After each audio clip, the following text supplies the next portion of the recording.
सोचो आप। और बंगाल की एक लड़की, एक औरत, हम नहीं नाम लेंगे, एक हाजी की बेटी, समझ गए ना? बस एक इंटरव्यू में आके क्या बोलती है कि इस्लाम इतना तंग दिल नहीं है कि एक गैर मुस्लिम लड़के के साथ शादी करने पर वो हमें इस्लाम से निकाल दे। और अभी हाल ही में इंटरव्यू क्या आया, उसने अपने पुराना वाला आदमी छोड़ दिया है, अब एक नए लड़के के साथ रंगरलियां मनाई और उसका एक बच्चा भी उससे पैदा हुआ। उससे पूछा शादी कब करेंगी? उसने कहा शादी की क्या जरूरत है, हम लोग प्यार और मोहब्बत के साथ रह रहे हैं, बस हम लोगों की जिंदगी सही गुजर रही है, बस गुजर रही है। तुम्हारे बयान से मुझे कोई एतराज नहीं है, लेकिन तुम ये कहो कि इस्लाम इसको बुरी नजर से नहीं देखता, हमें इस जुमले पर एतराज है। बस तुम नंगा नाच नाचो, नंगी होकर घूमो, मुझे कोई फर्क नहीं पड़ता मेरे ऊपर, लेकिन जब इस्लाम से जोड़ने की कोशिश करोगी, अपने इस घिनौने किरदार को, इस कैरेक्टर को जब इस्लाम से जोड़ोगी, तो हम मुदाफियत के लिए अपनी आवाज उठाएंगे। इसके लिए चाहे मीडिया हमें नंगा करे, चाहे जो भी करे, हम सबकी सुनेंगे, लेकिन हम इस्लाम की आवाज को बुलंद करेंगे और बताएंगे कि गलत क्या है। या अय्युहल्लज़ीना आमनू तक़ुल्लाह हक़्क़ तुक़ातिह, बात यहां से निकलती है और अल्लाह के हजरत उमर फारूक की आंखों में आंसू आ जाते हैं कि एक चरवाहे के अंदर भी अल्लाह का ये डर है, अल्लाह का ये खौफ है। दूसरे दिन आते हैं और उसके मालिक को हुक्म देते हैं कि अपने गुलाम को लेकर दरबार में आओ। गुलाम का मालिक अपने गुलाम को लेकर दूसरे दिन उमर फारूक के दरबार में जाता है। गुलाम ने देखा है ये तो कल हमें जंगल में मिले थे, आज हमें डंडे मारेंगे, कोड़े मारेंगे, कल हमने इनको बकरी नहीं बेची, कल ही हमसे एक बकरी मांग रहे थे, और आज ये तो अमीरुल मोमिनीन है, ये तो अमीरुल मोमिनीन है। हजरत उमर फारूक ने मालिक से कहा कि तुम्हारा गुलाम मैं खरीदना चाहता हूं, बताओ कितने में बेचोगे? उसने कहा अमीरुल मोमिनीन मेरा गुलाम बड़ा नेक है, अल्लाह वाला, मैं इसको नहीं बेच सकता। हजरत उमर फारूक ने कहा देखो इसको मुझे जरूरत है, मैं तुम्हें इसकी डबल कीमत दूंगा, जो लोग इसकी कीमत दे रहे हों उससे डबल कीमत मैं तुम्हें दे दूंगा, लेकिन मुझे इस गुलाम की जरूरत है। मालिक को लालच आ गया कि जब डबल कीमत मिल रही है तो इसको दे दो, हम इतने में तो 2 गुलाम खरीद लेंगे। डबल कीमत लेकर हजरत उमर फारूक ने उस गुलाम को खरीद लिया। अब उस गुलाम का डर और बढ़ गया कि अब तो मैं उमर फारूक का गुलाम हो गया, अब ये मुझे कल की सजा न दे, कहीं मारे नहीं। हजरत उमर फारूक उनको अपने घर पे लाते हैं। गुलाम बराबर डरता जा रहा है, ये वही चरवाहा है जो कल बकरी चरा रहा था, अब इसके दिल में डर पैदा होता चला जा रहा है। हजरत उमर उसको खजूर खिलाते हैं, पानी पिलाते हैं और कहते हैं कि मैंने तुम्हें तुम्हारे मालिक से खरीद लिया है और अब मैं तुम्हें आजाद कर रहा हूं, जाओ, तुम मेरे गुलाम नहीं हो, मैंने तुम्हें आजाद कर दिया है। जानते हो मैंने तुम्हें क्यों आजाद किया है? तुम उस आदमी के गुलाम थे, गुलामी की जिंदगी गुजारते तो तुम अल्लाह की इबादत नहीं कर सकते थे, तुम्हें फर्ज नमाज पढ़ने का मौका मिलता, फिर गुलाम की तुम बात मानते इसलिए तुम्हें इबादत करने का मौका नहीं मिलता।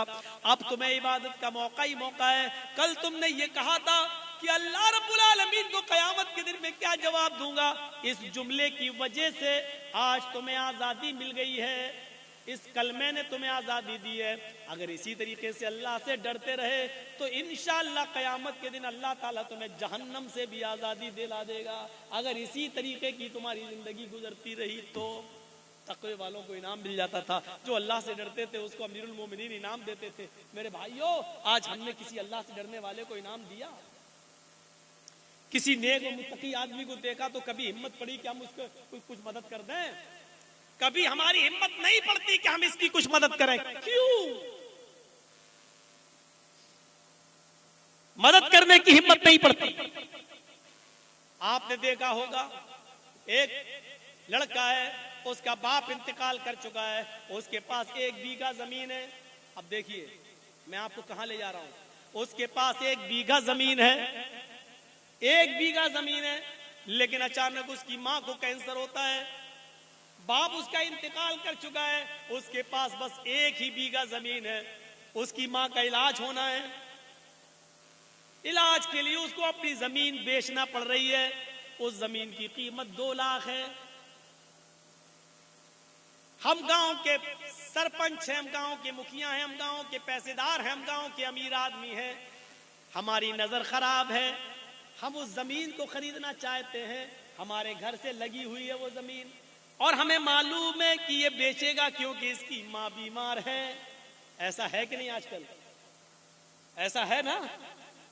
2 लाख की जमीन, हमें मालूम है उसकी कीमत 2 लाख की है, लेकिन अब हमें मालूम है कि उसका बाप नहीं है, माँ बीमार है, वो इलाज कराएगा और इलाज के लिए उसको जमीन बेचना पड़ेगी। लेकिन अब तो वो जमीन कम दामों में भी बेचेगा। अब हमें उम्मीद है कि 1.5 लाख में मिल जाए। वो आदमी आता, कहता कि भाई आपके घर से लगी हुई है, मेरी जमीन है, मैं इसको बेचना चाहता हूं। आपने कहा नहीं आया, मुझे जरूरत नहीं है साहब, मेरी माँ की तबीयत खराब है, मैं उसके इलाज के लिए टाटा हॉस्पिटल जाऊंगा, बंबई, मैं पटना में जा रहा हूं, मैं इसका इलाज कराना चाहता हूं, मेरी जमीन की कीमत 2 लाख रुपए, तुम ले लो। ये आदमी कहता है नहीं साहब, मुझे जरूरत ही नहीं है, और अगर तुम्हें दे रही है तो 1.5 लाख की दे दो, 1 लाख की दे दो। अभी तो जमीन की कोई कीमत ही नहीं, लॉकडाउन के बाद जमीन की कीमत बढ़ी कहां रही है, हालात ऐसे ही है, मजबूर आदमी है बेचारा। तो उसने कहा ठीक है, लाओ 2 लाख का माल है, 1.5 लाख दे दो। आपने 1.5 लाख रुपए उसको दे दिए और जमीन ले ली।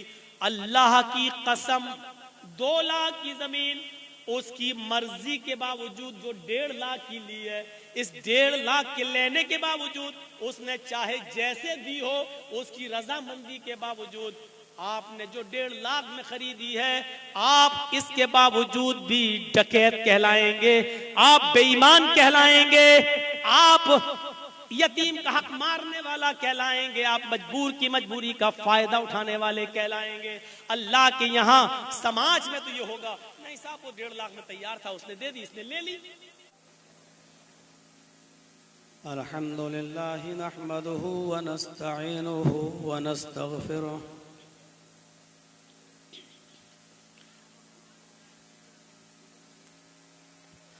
व नऊज़ु बिल्लाहि मिन शुरूरि अनफुसिना व मिन सय्यिआति अअमालिना।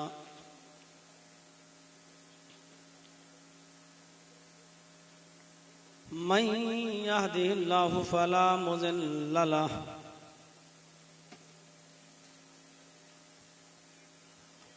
व मन युज़लिल्हु फला हादिय लहु।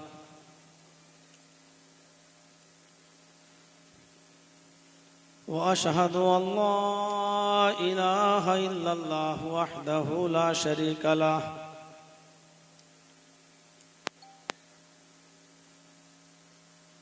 व अशहदु अन्न मुहम्मदन अब्दुहु व रसूलुहु।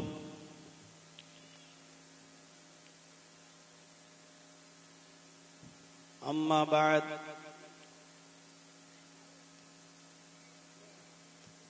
फ़इन्न खैरल हदीस किताबुल्लाह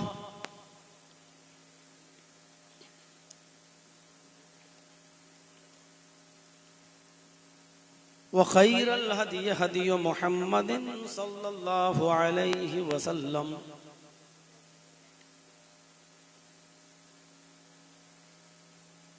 व शर्रुल उमूरि मुहदसातुहा व कुल्लु मुहदसतिन बिदअह